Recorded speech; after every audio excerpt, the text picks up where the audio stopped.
கடுமையாக உழைக்கின்ற, சொந்த ஊரை விட்டு வெளியூர் வெளிமாநிலம் போன்ற வெளியிடங்களில் வேலை செய்கின்ற நண்பர்களுக்கு, திருவாதிரையை சார்ந்த நண்பர்களுக்கு இந்த காலகட்டம் உத்தியோகத்தில் ஒரு நல்ல நகர்வினை ஏற்படுத்தி கொடுக்கும். நீங்கள் கவலைப்பட வேண்டிய அவசியம் கிடையாது. உங்களுடைய இத்தனை நாள் உழைப்பு ஒரு ரிசல்ட்டை கொடுத்தே தீரும். பெரிய அளவு முதலீடுகளை உள்வச்சு தொழிலில் அகலக்கால் வைக்காதீங்க. தொழிலில் நல்ல பேர் கிடைக்கும். இதுக்கு முன்பு இருந்ததை விட நல்ல நகர்வு இருக்கும். எல்லாமே சிறப்புங்க. 8 குடையவன் 10ல் அமர்றார். தொழிலை மெயின்டைன் பண்ணுறதுல கடுமையான மன உளைச்சலும் தலைவலியையும் ஏற்படுத்தி விடும் அப்படிங்கிறத மட்டும் அன்பர்கள் புரிஞ்சு வச்சுக்கிட வேண்டியது அவசியம் அப்படிங்கிறத நீங்கள் பார்த்துக்கிடுங்க. சரிங்களா? திருவாதிரை நட்சத்திரக்காரர்களுக்கு வழக்குகளிலிருந்து ஒரு தெளிவு முடிவு கிடைக்கக்கூடியது மாதிரியான ஒரு ஆகச்சிறந்த காலகட்டமாக இந்த காலகட்டம் அமையப்பெறுகின்றது அப்படிங்கிறத அன்பர்கள் மனதில் வச்சுக்கிட வேண்டியது அவசியம். சரிங்களா? ஆக அன்பு நண்பர்களே, அந்த ஒரு அமைப்புகளில் கொஞ்சம் கூடுதல் கவனம் செலுத்துங்க. அதே போல் பணவரவு, பண நடமாட்டம், பணப்புழக்கத்தை பொறுத்த மட்டும் ஒரு ஆவரேஜாக இருக்கும். நெகட்டிவ்னு சொல்லலை, பரவாயில்லைங்கிற அளவுக்கு கையில் பண நடமாட்டத்தோடு இருப்பீர்கள். பயப்பட வேண்டிய அவசியம் இல்லை. ஓம் நம சிவாய. தென்னாடுடைய சிவனையே போற்றி, எந்நாட்டவர்க்கும் இறைவா போற்றி. எம் தொலைக்காட்சி நேயர்கள் அனைவருக்கும் ஜோதிடர் யோகி ஜெயப்பிரகாஷின் அன்பான வணக்கங்கள். அன்பு நேயர்களே, இந்த பதிவில் நம்ம என்ன பார்க்க இருக்கோம் அப்படின்னு கேட்டுக்கிட்டிங்கன்னா, சனிப்பெயர்ச்சி நடக்க இருக்கின்றது நம்ம அனைவரும் அறிந்த ஒன்று தான். அந்த சனிப்பெயர்ச்சி எப்பொழுது நடக்கிறது அப்படின்னு கேட்டிங்கன்னா, 2026 25 நிறைய நண்பர்களுக்கு குழப்பம் உண்டு. 2025 மார்ச் மாதம் 29ஆம் தேதி திருக்கணித பஞ்சாங்கத்தின் அடிப்படையில் தற்பொழுது இருக்கிற கும்ப ராசி இருக்குது பாருங்கள், அதில் இருந்து மீன ராசிக்குள்ளே சனி போகிறாருங்க. இப்போ அதுக்கான பலாபலன்களை தான் நம்ம பார்க்க இருக்கோம். நல்லா புரிஞ்சுக்கிட வேண்டிய ஒரு விஷயம் என்ன அப்படின்னு கேட்டிங்கன்னா, இந்த கோவில்களில் பூஜை பண்ணுறது, திருநள்ளாறில் இதெல்லாம் வந்து பார்த்திங்க அப்படின்னு சொன்னால் வாக்கிய பஞ்சாங்கம் நம்ம தமிழகத்தில் நடப்பில் இருக்கிறதுனால அது 2026 தான் பெயர்ச்சி. இங்கே வாக்கிய பஞ்சாங்கத்தை பின்பற்றுவராக இருந்தீங்கன்னா 2026 பெயர்ச்சி. திருக்கணிதத்தை நீங்கள் பின்பற்றிங்கன்னா 2025 பெயர்ச்சி. எது சார் கரெக்டு? ரெண்டுமே கரெக்டு தான். நீங்கள் எந்த பஞ்சாங்கத்தை பின்பற்றிங்களோ அதை பின்பற்றி நீங்கள் பலன் பார்த்துக்கிடுங்க. குழப்பம் வேண்டிய அவசியம் இல்லை. சரிங்களா? ஆக அன்பு நண்பர்களே, 2025 மார்ச் மாதம் 29ஆம் தேதி மீன ராசிக்குள்ளாக பூரட்டாதி நட்சத்திரம் 4ஆம் பாதத்தை தொடுகின்ற அமைப்புகளில் சனி பெயர்வு பெறுகின்றார். இந்த சனியினுடைய பெயர்வு உங்களுடைய ஜென்ம நட்சத்திரத்திற்கு, 27 நட்சத்திரக்காரர்கள் இருப்பீங்க இல்லையா, அந்த மாதிரி உங்களுடைய ஜென்ம நட்சத்திரத்திற்கு என்ன மாதிரியான ஏற்றங்களை வழங்கும், எங்கு கவனமாக இருக்கணும், எந்த காலகட்டம் சிறப்பு, எந்த காலகட்டங்களில் கவனம் தேவை அப்படிங்கிற ஒரு வழிகாட்டுதலுக்கான ஒரு பதிவு தான் இந்த பதிவு. சரிங்களா? அதுக்கு முன்னுக்கு ஒரு சின்ன தகவல். இப்போ நம்ம பார்க்க போகிறது வந்து ஒரு கோட்சார பலன். கோட்சாரம் அப்படின்னாலே ஒரு பொது பலன். அதற்கான பலம் ஒரு 10% அதிகபட்சம். சரிங்களா? அதற்கு மேலே அதுக்கு பெரிய பலம் கிடையாது. அதனால் இதை நம்பி பெரிதாக தொழில் அகலக்கால் வைக்கிறது, இதை நம்பி பெருசாக முதலீடு போடுறது, அந்த மாதிரியான விஷயங்களை தவிர்த்து விட்டுட்டு உங்கள் சுய ஜாதகம் இருப்பாருங்க, பிறப்பு ஜாதகம், அதோடைய தசாபுக்தியின் அடிப்படையிலேயே முழுமையான பலன்கள் உங்களுக்கு நிர்ணயிக்கப்படும். அதனால் ஒரு முக்கிய செயல்கள் செய்கின்ற பொழுது உங்களுடைய சுய ஜாதகத்தை சற்று பரிசோதனை செய்து கொண்டு அதன் பிறகு எந்த முக்கிய செயலிலும் ஈடுபடுறது நல்லது. ஆக இந்த 10% பொது பலன் உங்களுடைய ஜென்ம நட்சத்திரத்திற்கு எப்படி அமைகின்றது அப்படிங்கிறத விரிவாக பார்க்கலாம். வாருங்கள் நண்பர்களே. திருவாதிரை நட்சத்திரத்து நண்பர்களுக்கு அன்பு நண்பர்களே, இந்த சனியினுடைய பெயர்வு ஒரு நல்ல ஆகச்சிறந்த பெயர்வா அப்படின்னு கேட்டுக்கிட்டிங்கன்னா, ஒரு சில விஷயங்களுக்கு உண்மையிலேயே ஒரு நல்ல பெயர்வு அப்படின்னு தான் நான் சொல்லுவேன். ஒரு சில விஷயங்களில் கொஞ்சம் கவனிச்சிருக்கணும். முதல்ல இந்த சனியினுடைய பெயர்வு வந்து பார்த்துக்கிட்டிங்கன்னா, திருவாதிரை நட்சத்திரக்காரர்களுக்கு நீங்கள் 2ஆக பிரிச்சுக்கிடலாம்.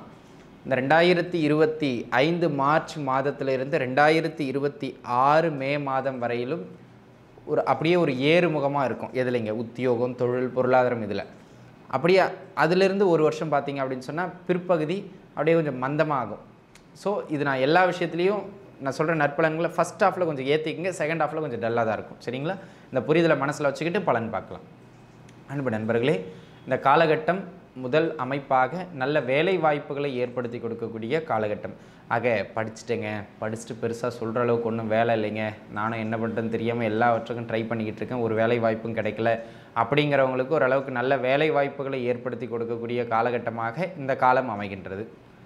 ரெண்டாவது, ஏற்கனவே உத்தியோகத்தில் இருக்குங்க, இங்கேருந்து எனக்கு டிரான்ஸ்ஃபர் தேவைப்படுது, எனக்கு இது பிடிக்கல இந்த கம்பெனி, அல்லது தேவையில்லாமல் கொஞ்சம் ப்ரெஷராகவே இருக்கிற மாதிரி இருக்குது அப்படிங்கிறவங்களுக்கு உத்தியோக மாற்றங்கள் கிடைக்கக்கூடியது மாதிரியான ஒரு காலகட்டம். சரிங்களா? இது ஒரு அமைப்பு. அதனை அடுத்ததாக கடுமையாக உழைக்கின்ற, சொந்த ஊரை விட்டு வெளியூர் வெளிமாநிலம் போன்ற வெளியிடங்களில் வேலை செய்கின்ற நண்பர்களுக்கு திருவாதிரை சார்ந்த நண்பர்களுக்கு இந்த காலகட்டம் உத்தியோகத்தில் ஒரு நல்ல நகர்வினை ஏற்படுத்தி கொடுக்கும். நீங்கள் கவலைப்பட வேண்டிய அவசியம் கிடையாது. உங்களுடைய இத்தனை நாள் உழைப்பு ஒரு ரிசல்ட்டை கொடுத்தே தீரும். ஒர்க்கில் 1008 பணிச்சுமை இருக்கலாம், ஒர்க்கில் 1008 குடைச்சல் இருக்கலாம், தேவையில்லாத தலையீடுகள் இருக்கலாம், ப்ரெஷர் இருக்கலாம். ஆனாலும் நல்ல நகர்வும் உயர்வும் உண்டு அப்படிங்கிறதுல மாற்றம் கிடையாது அன்பர்களே. அப்போது நீங்கள் தாராளமாக முயற்சிக்கலாம். உங்களுக்கு நன்முறையில் அந்த முயற்சிகள் கை கொடுக்கும் அப்படிங்கிறத நீங்கள் புரிஞ்சுக்கிடணும். அதே போல் அன்பு நண்பர்களே, இந்த காலகட்டத்தை பொறுத்த மட்டிலும் வேற என்ன அமைப்பு உண்டு அப்படின்னு கேட்டுக்கிட்டிங்கன்னா, இந்த காலகட்டத்தை பொறுத்த மட்டிலும் உத்தியோகத்தில் ஒரு சிலருக்கு ப்ரமோஷன்ஸ் கிடைக்கும், ஒரு சிலருக்கு ப்ரமோஷன்ஸ் கிடைக்கும், ஒரு சிலருக்கு இடமாற்றம் கிடைக்கும், டிரான்ஸ்ஃபர். ஆக அன்பு நண்பர்களே, டிரான்ஸ்ஃபருக்கு ட்ரை பண்ணுறவங்க இந்த காலகட்டத்தில் ட்ரை பண்ணலாம். ப்ரமோஷன் அந்த ஸ்கேல் வந்துட்டு சரியான பீரியட் வந்துடுச்சு இன்னும் கிடைக்கல அப்படிங்கிறவங்க உங்கள் ஹையர் அஃபிஷியல்கிட்ட நீங்கள் இன்ஃபார்ம் பண்ணலாம். சரிங்களா? ஆக ப்ரமோஷன் அண்டு டிரான்ஸ்ஃபர் ரெண்டுத்துக்குமே நல்ல அமைப்புகளில் இந்த காலகட்டம் உண்டு. அதனால் நீங்கள் பெரிய அளவு கவலைப்பட வேண்டிய அவசியம் இல்லை. அழகான முறையில் வேலை வாய்ப்புகள் உங்களுக்கு கிடச்சி அதில் உயரங்களுக்கு நன்றாக போயிடுவீங்க, கவலைப்படாதீங்க. சரிங்களா? இது ஒரு அமைப்பு. அதனை அடுத்த அமைப்பாக இந்த காலகட்டத்தை பொறுத்த மட்டும் தொழில் செய்து கொண்டிருக்கின்ற நண்பர்கள் பெரிய அளவு முதலீடுகளை உள்வச்சு தொழிலில் அகலக்கால் வைக்காதீங்க. தொழிலில் நல்ல பேர் கிடைக்கும், இதுக்கு முன்பு இருந்ததை விட நல்ல நகர்வு இருக்கும், எல்லாமே சிறப்புங்க. 8 குடையோன் 10ல் அமர்றார். தொழிலை மெயின்டைன் பண்ணுறதுல கடுமையான மன உளைச்சலும் தலைவலியையும் ஏற்படுத்தி விடும் அப்படிங்கிறத மட்டும் அன்பர்கள் புரிஞ்சு வச்சுக்கிட வேண்டியது அவசியம் அப்படிங்கிறத நீங்கள் பார்த்துக்கிடுங்க. சரிங்களா? ஆக இந்த காலகட்டம் எதை செய்தாலும் கொஞ்சம் நிதானித்து செய்யுங்க. அவசரப்பட்டு எந்த வேலையும் வேண்டாம் அப்படிங்கிறத தயை கூர்ந்த அன்பர்கள் புரிந்து கொள்ள வேண்டியது அவசியமானது. சரிங்களா? ஆக அன்பு நண்பர்களே, இக்காலகட்டத்தை பொறுத்த மட்டிலும் எந்த ஒரு விஷயத்தை நீங்கள் செய்வதாக இருந்தாலும் தொழில் சார்ந்து 1க்கு 2 முறை சிந்தித்து செயல்படணும். சரிங்களா? ஆக தொழில் உத்தியோக அமைப்புகள் அப்படியே ஒதுக்கி ஒரு பக்கம் வைங்க. ஹெல்த்துக்கு வாங்க. அன்பு நண்பர்களே, ஆரோக்கியத்தில் இந்த காலகட்டத்திலையும் சின்னதான உடல்நல தொந்தரவுகள் வந்துக்கிட்டும் போய்கிட்டும் தான் இருக்கும். அதை உங்களால் தவிர்க்க முடியாது. ஓரளவுக்கு கட்டுக்குள்ளே இருக்கும், பயப்பட வேண்டிய அவசியம் இல்லை. ஆனாலும் ஹெல்த்தில் கொஞ்சம் தொந்தரவுகளை ஏற்படுத்தும். அதில் கொஞ்சம் பார்த்துருக்க வேண்டியது மிக அவசியமான ஒன்று. அதனை அடுத்த அமைப்பாக இந்த காலகட்டத்தை பொறுத்த மட்டிலும் அன்பு நண்பர்களே, பிள்ளைகளுடைய கல்வியில் கொஞ்சம் டல் அடிக்கும். கல்வி ஸ்தானத்தை சனி தொடர்பு கொள்கிறார். கொஞ்சம் படிக்கிற பிள்ளைங்க கொஞ்சம் லைட்டாக மந்தமாகிறது, கொஞ்சம் டீவியேட் ஆகிறது, இந்த தொந்தரவுகளை எல்லாம் இந்த சேட்டைகளை எல்லாம் செய்வாங்க. அதனால் கூடுமானம் வரையிலும் பெற்றவர்கள் உங்கள் குழந்தை திருவாதிரை நட்சத்திரமாக இருந்தால் அவர் மீது ஒரு கண் வச்சுக்கிறது மிக மிக நல்லது.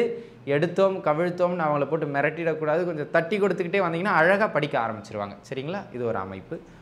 உயர்கல்விக்கு நல்ல அமைப்புகளில் உண்டு நண்பர்களே. ஆக தாராளமாக நீங்கள் முயற்சிக்கலாம். உயர்கல்விக்கான அமைப்புகள் சிறப்பாக உண்டு. அதில் நல்ல ஏற்றத்தை பெறுகின்ற அமைப்பும் இந்த காலகட்டங்களில் உண்டு அப்படிங்கிறத புரிஞ்சுக்கிடணும். சரிங்களா?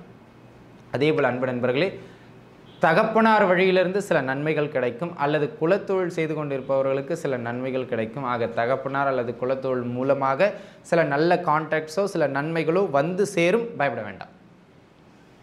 சரிங்களா? அந்த அளவுக்கு ஒரு ஏற்றமான காலகட்டமாக திருவாதிரைக்கு இந்த காலகட்டம் அமைகின்றது. அதனை அடுத்த அமைப்பாக இந்த காலகட்டத்தை பொறுத்த மட்டிலும் முக்கியமான விஷயம் என்ன அப்படின்னு கேட்டுக்கிட்டிங்கன்னா, திருமண அமைப்புகள்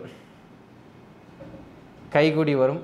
ஆனால் சின்ன ப்ரெஷருக்கு பிறகு தான் அந்த கல்யாணங்களை நீங்கள் முன்னெடுக்கிற மாதிரி இருக்கும். ஒரு சிலருக்கு டிவோர்ஸ் கேசஸ் போயிட்டு இருக்கும் பாருங்கள். கல்யாணம் ஆனவங்களுக்கு அவங்களுக்குலாம் அந்த நிலுவையில் இருந்த வழக்குகள், அது டிவோர்ஸ் கேஸாக இருக்கலாம், சிவில் கேஸாக இருக்கலாம், கிரிமினல் கேஸாக இருக்கலாம், ஏதோ ஒரு கேஸ் வழக்கு சம்மந்தமாக ஏதாவது ஓடிட்டு இருக்கு அப்படின்னு சொன்னால் அதெல்லாம் ஷார்ட் அவுட் பண்ணுற பீரியட் இந்த 2 வருஷம்.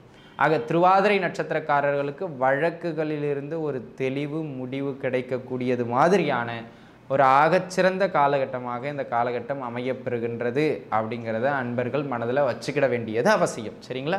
ஆக அன்பு நண்பர்களே, அந்த ஒரு அமைப்புகளில் கொஞ்சம் கூடுதல் கவனம் செலுத்துங்க. அதனை அடுத்த அமைப்பாக வந்து பார்த்துக்கிட்டிங்க அப்படின்னு சொன்னால் ஆரோக்கியம் உட்பட எல்லாவற்றிலும் கொஞ்சம் நிதானிச்சு இருக்கணும் அப்படிங்கிறத மனதில் வச்சுக்கிடுங்க. அதே போல் பணவரவு, பண நடமாட்டம், பணப்புழக்கத்தை பொறுத்த மட்டும் ஒரு ஆவரேஜாக இருக்கும். நெகட்டிவ்னு சொல்லலை, பரவாயில்லைங்கிற அளவுக்கு கையில் பண நடமாட்டத்தோடு இருப்பீர்கள். பயப்பட வேண்டிய அவசியம் இல்லை.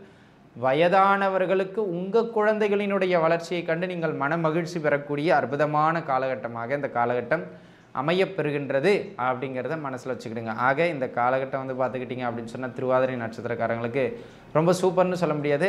உத்தியோகத்தில் ப்ரெஷர் இருக்கலாம், ஒர்க்கில் ப்ரெஷர் இருக்கலாம், குடும்பத்தில் சின்ன சின்னதான கருத்து வேறுபாடுகள் இருக்கலாம். அதெல்லாம் தாண்டி ஒருபடி வளர்ச்சியை அடுத்த கட்டத்திற்கு நோக்கி கொண்டு செல்வது உங்களுக்கு திருவாதிரை நட்சத்திரக்காரர்களுக்கு இந்த ஆண்டு உண்டு. ஆக முக்கியமாக தொழில், உத்தியோகம், பொருளாதாரத்தை பொறுத்த மட்டிலும் கையில் ஏதாவது ஒரு பண நடமாட்டம் இருந்துக்கிட்டே இருக்கும். ஒன்றும் பயப்பட வேண்டிய அவசியம் கிடையாது. சரிங்களா? பெரிய உயரங்கள்னு அமைப்பு இல்லை. ஓகேங்களா? ஆக அன்பு நண்பர்களே, இந்த காலகட்டத்தை பொறுத்த மட்டிலும் தொழில், பொருளாதாரம், ஆரோக்கியம், குடும்பம் அனைத்திலுமே சின்ன சின்ன ஏற்ற இறக்கங்கள் இருந்தாலும் அதையெல்லாம் கடந்து வரக்கூடிய பலத்தில் உங்களுக்கு இந்த ஆண்டு உண்டு. இந்த ஆண்டு நடைபெறுகின்ற ராகு கேது பயிற்சி உண்டு அப்படிங்கிறத நீங்கள் மனதில் வச்சுக்கிடணும். சரிங்களா? இது ஒரு அமைப்பு. அதனை அடுத்த அமைப்பாக அன்பு நண்பர்களே, இந்த காலகட்டத்தை பொறுத்த மட்டிலும் சில பொது விஷயங்களில் இறங்கி செயல்படுறது, இல்லை தேவையில்லாத பெரிய பெரிய மனிதர்களினுடைய தொடர்பை கிடச்சி அவங்க கூட இருந்து ஏதாவது பண்ணுறது, இந்த மாதிரியான விஷயங்களுக்கான வழிவகைகளும் இந்த காலகட்டத்தில் ஏற்படும். அதே போல் பிள்ளைகளுடைய உடல்நிலையிலையும் கொஞ்சம் பார்த்து இருந்துக்கணும். சரிங்களா? ஆக அன்பு நண்பர்களே, இந்த காலகட்டம் பரிகாரம் அப்படின்னு வருகின்ற பொழுது பெருமாள் வழிபாடு தலை சிறந்த பரிகாரமாக அமையும். நன்றாகவே இருப்பீர்கள். வாழ்க வளமுடன். நன்றி.